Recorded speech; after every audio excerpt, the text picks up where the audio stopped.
Reka nongere mbasuhuze mbifurize kugira ibihe byiza, mbifuriza kugira igitondo cyiza cyo ku itariki ya 12 ukwezi kwa 2026 n'amakuru menshi cyane azindutse avugwa hirya no hino muri rusange, ariko ari inkuru ikomeye cyane ifuza ko turaza guheraho tugiye kuganira mu kanya gatoya.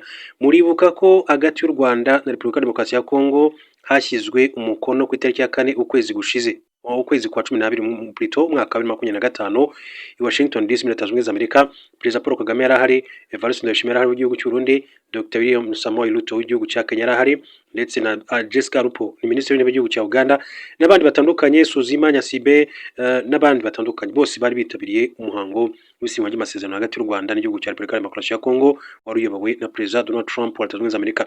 Mu masezerano yitwaga aya mateka. Ariko se nicyo cyabaye cyatumye nyuma y'uko aya masezerano ashyizwe umukono intambara ahubwo yarushijeho gukaza umurego mu burasirazuba bwa Repubulika ya Demokarasi ya Kongo? Ariko ze kandi kuki Perezida Donald Trump uyu munsi wa none akomeje gushimangira ko yamaze kurangiza intambara yari imaze imyaka irenga 30 mu burasirazuba bwa Repubulika ya Demokarasi ya Kongo? Hari umudepite, hari umuyobozi ukomeye cyane mu gihugu cya Repubulika ya Demokarasi ya Kongo, akaba yandagaje abayobozi ba Repubulika ya Demokarasi ya Kongo imbere y'abadepite mu nteko ishinga amategeko y'igihugu cya Leta Zunze Ubumwe za Amerika. N'ibiki yavuze mu by'ukuri bitabonwa neza na bamwe mu bayobozi mu gihugu cya Repubulika ya Demokarasi ya Kongo, byose ndabizangiye kugenda mbibagezaho muri aya makuru yacu muri rusange. Mbere yuko ntangira amakuru, reka maze mbabwire ngo niba warakoze subscribe warakoze cyane, niba utari wabikora reba mu kuboko kw'iburyo handitse ijambo subscribe ukandeho kandi kunzogera kugira ngo tukimara gukora amakuru yacu uzajya uhita notification muri telefone yawe, muri tablet yawe cyangwa se kuri laptop yawe, ubone ko nyine hari ibishya tubazaniye. Hanyuma rero reka rero tuganire kuri amakuru. Nk'uko amakuru atugera akomeza kugenda abishimangira n'amagambo akomeye cyane yavuzwe n'umuyobozi mu gihugu cya Repubulika ya Demokarasi ya Kongo, akaba ndetse n'umushakashatsi imbere y'abadepite b'Amerika, uwitwa Byamungu yagaragaje ko Repubulika ya Demokarasi ya Kongo kwegeka ibibazo byayo ku Rwanda. Umushakashatsi w'umunyekongo Christian Giro Nema Byamungu yagaragarije abadepite bo muri Leta Zunze Ubumwe za Amerika ko ubutegetsi bwa Repubulika ya Demokarasi ya Kongo budakwiye kwegeka ibibazo byabwo ku Rwanda, kuko byaba ari nko kuvurisha indwara umuti utari uwayo. Uyu mushakashatsi yagaragaje ko nubwo u Rwanda rushinjwa guhungabanya umutekano wa Repubulika ya Demokarasi ya Kongo, abantu bakwiye kumenya ko imitwe yitwaje intwaro myinshi iri muri iki gihugu nka ADF iteza ikibazo gikomeye. Ati guhagarika u Rwanda gusa ntibizakemura ikibazo cy'imitwe yitwaje intwaro iri muri Repubulika ya Demokarasi ya Kongo nka ADF. Hari ADF yica abantu amagana hafi ya buri cyumweru, ariko bisa n'ibitavugwaho no kuba hari Codeco, Red Tabara cyangwa se Wazalendo na Mobondo hafi y'umurwa mukuru wa Kinshasa. Byamungu yakomeje agira ati bizakemura ikibazo cy'imiyoborere mibi, inyerezwa ry'imitungo n'inzego zidashoboye zituma iyi mitwe kandi yisuganya, ikibazo kikagaruka nyuma y'imyaka mike. Mu myaka irenga 20 izi ntege nke ati nizo zateje umutekano muke muri iki gihugu cya Repubulika ya Demokarasi ya Kongo. Yamenyesheje abadepite b'abanyamerika ko mu gihe ikibazo giteza umutekano muke muri RDC kitakemurwa, abantu bakagishakira ahandi, bazibwira ko bagikemuye, ariko nyuma y'igihe gito kigaruke nk'uko byagenze kuva mu myaka myinshi cyane ishize. Ati mu myaka myinshi umutekano muke muri Repubulika ya Demokarasi ya Kongo watewe n'impamvu zirenze amabuye y'agaciro. Uyu munsi uterwa n'amakimbirane hagati y'abaturage, gutumvikana ku buyobozi bwa gakondo, imitwe yashinzwe n'abaturage kugira ngo barwaneho n'imiyoborere mibi. Umutungo akenshi wifashishwa n'ibikorwa by'ubugizi bwa nabi, ariko siyo mpamvu ikomeye cyane y'iki kibazo. Byamungu yasobanuye ko mu gihe kandi abantu bashaka ko amakimbirane yo muri RDC yahagarara, bakwiye gushaka uko bakumira abashobora kandi kuzakurikiraho mu gihe kizaza. Bafata ibikorwa b'ingenzi barimo societe civile, amadini, amatorero bakabigiramo uruhare rukomeye cyane, nk'uko Byamungu bigaragarije abagize inteko ishinga amategeko muri Leta Zunze Ubumwe za Amerika. Repubulika Iharanira Demokarasi ya Kongo ikaba yongeye kwishongora mu buryo bukomeye cyane. Byagenze bite? Repubulika ya Demokarasi ya Kongo ishongoye kuri Amerika, no kuvuga Leta Zunze Ubumwe za Amerika ko ishobora gushaka undi mufatanyabikorwa ukomeye cyane mu by'ubucukuzi bw'amabuye y'agaciro. Minisitiri w'ubucukuzi bw'amabuye y'agaciro muri Repubulika ya Demokarasi ya Kongo yitwa Louis Watum Kabamba yavuze ko bateganya gushaka undi mufatanyabikorwa mu gihe amasezerano bagiranye na Leta Zunze Ubumwe za Amerika atagira icyo ageraho. Bwana Kabamba yabigarutseho kuri 11 Gashyantare 2026 ubwo yari yitabiriye inama yiga ku bucukuzi bw'amabuye y'agaciro izwi nka Indaba Mining Conference yabereye Cape Town muri Afurika y'Epfo. Aya masezerano yashyizwe mu mukono tariki ya 4 Ukuboza 2025 yemerera abashoramari b'Abanyamerika kugenzura ibirombe byinshi cyane by'amabuye y'agaciro muri Repubulika ya Demokarasi ya Kongo kugira ngo Amerika nayo izafashe iki gihugu kandi kubaka inzego z'umutekano zacyo. ati ashobora kuvamo umushinga mwiza kandi munini, ashobora kandi kuvamo undi mushinga utabaraje ishinga. Tuzakomeza kuko hari abafatanyabikorwa benshi bo kuganira. Icyakora Kabamba yavuze ko nubwo ayo masezerano yashyizweho umukono kuri ubu bikiri ku rwego rw'ibanze nk'uko Reuters n'amakuru by'Abongereza yabyanditse. Ati kubatekereza ko tuzagurisha amabuye ibintu byose tukabona busa, ati babyumve neza, nta kintu twagurishije ndetse kandi nta kintu tuzagurisha mu gihe ntacyo twunguka. Nubwo Repubulika ya Demokarasi ya Kongo ikungahaye cyane ku mabuye y'agaciro, Bwana Watum Kabamba yavuze ko amabuye y'iki gihugu gifite acukurwa ku kigero c'10%.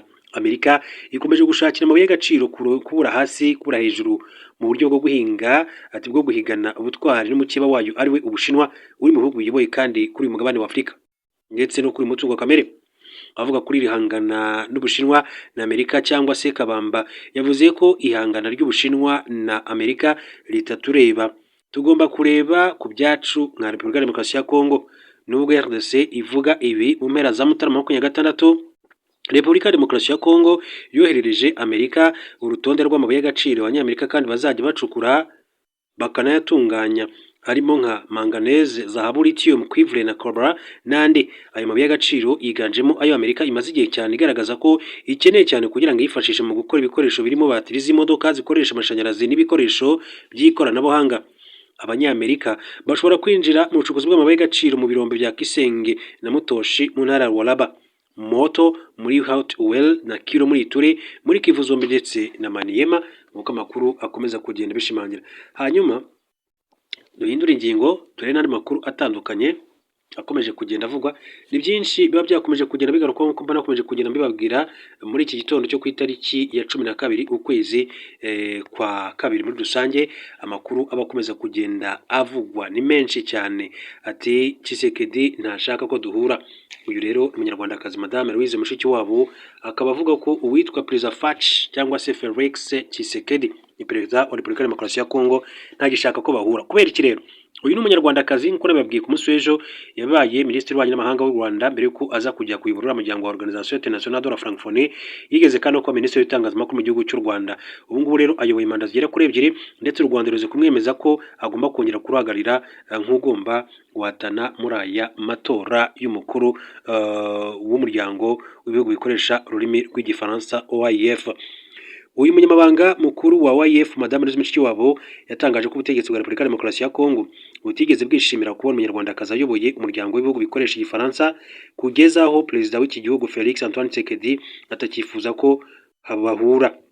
Mushikiwabo yagarutse ku mibanire ye na leta ya Kinshasa nk'umunyamabanga mukuru wa OIF mu kiganiro yagiranye na Jeune Afrique. Ni ikiganiro kibanze ku cyemezo u Rwanda rurutse gufata cyo kongerera gutanga Mushikiwabo umukandida kuri uyu mwanya wa OIF.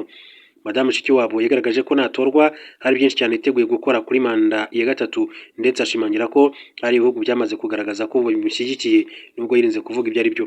Mushikiwabo azongera kandi guhatanira kuyobora Organisation Internationale de la Francophonie mu gihe u Rwanda akomokamo rutabanye neza na Repubulika ya Demokarasi ya Kongo ndetse n'u Burundi kandi ari ibihugu binyamuryango. Muri iki kiganiro abajijwe niba adafite impungenge ko ibihugu bishobora kandi gufata icyemezo cyo kudashyigikira kandidatire ye, Mushikiwabo ati buri matora agira abayarwanya ndetse hari abayakoresha nk'amahirwe yo kugera ku nyungu zabo za politike.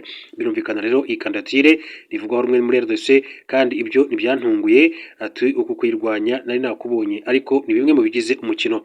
Mu mpera za Mutarama 2023 guverinoma ya RDC yatangaje ko izatanga umukandida uzahatana Mushikiwabo ku buyobozi bwa OIF.